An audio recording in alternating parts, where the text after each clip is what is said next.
Marine l'orphelin tourne une nouvelle page de sa vie, et cette décision ne passe pas inaperçue. L'ancienne Miss France a quitté la France pour s'installer en Suisse, un choix qu'elle assume pleinement malgré les réactions qu'il pourrait provoquer. Face aux nombreuses questions de ses abonnés, elle a décidé de s'exprimer avec franchise et d'expliquer pourquoi elle se sent aujourd'hui plus épanouie que jamais. Originaire de Mâcon, Marine l'orphelin a révélé que cette installation n'avait rien d'un coup de tête. Son compagnon, Stanislas Gruau, vivait déjà en Suisse depuis une dizaine d'années, ce qui a naturellement pesé dans leur décision. Mais ce n'est pas la seule raison qui l'a convaincue de franchir le pas. Selon elle, la Suisse représente exactement le mode de vie qu'elle recherchait.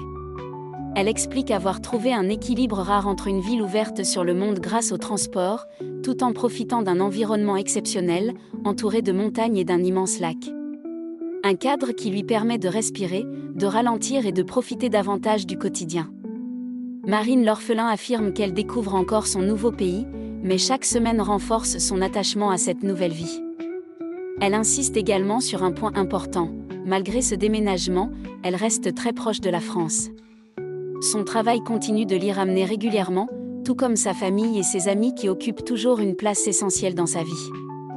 Consciente que certains pourraient lui reprocher d'avoir quitté la France, l'ancienne reine de beauté préfère répondre avec sincérité plutôt que d'alimenter la polémique. Pour elle, ce choix est avant tout personnel et correspond simplement à une recherche de bien-être et d'équilibre. Mais si la Suisse est devenue son nouveau quotidien, un autre endroit occupe toujours une place toute particulière dans son cœur. Interrogée sur ses plus beaux souvenirs de voyage, Marine l'orphelin n'a pas hésité une seconde. Ce sont la Nouvelle-Calédonie et la Polynésie qui restent, selon elle, les plus belles destinations qu'elle ait eu la chance de découvrir. Elle décrit ces territoires comme de véritables trésors naturels. Les lagons aux eaux turquoises, les mangroves, les forêts tropicales, les petits îlots et les paysages préservés l'ont profondément marquée. Au-delà de leur beauté, elle rappelle aussi que ces écosystèmes sont extrêmement fragiles et qu'ils méritent d'être protégés. Cette expérience dans le Pacifique a changé sa façon de voir la vie. Marine l'orphelin confie qu'elle y a appris à apprécier les choses les plus simples, comme admirer un coucher de soleil chaque soir, prendre le temps de vivre et découvrir des cultures différentes avec beaucoup d'humilité. Une philosophie qui continue aujourd'hui d'influencer son quotidien. Même si elle se dit très heureuse dans sa nouvelle vie en Suisse, elle reconnaît que cette période passée dans les îles lui manque énormément. Les paysages, les rencontres et le rythme de vie restent gravés dans sa mémoire, au point qu'elle rêve déjà d'y retourner dès que l'occasion se présentera.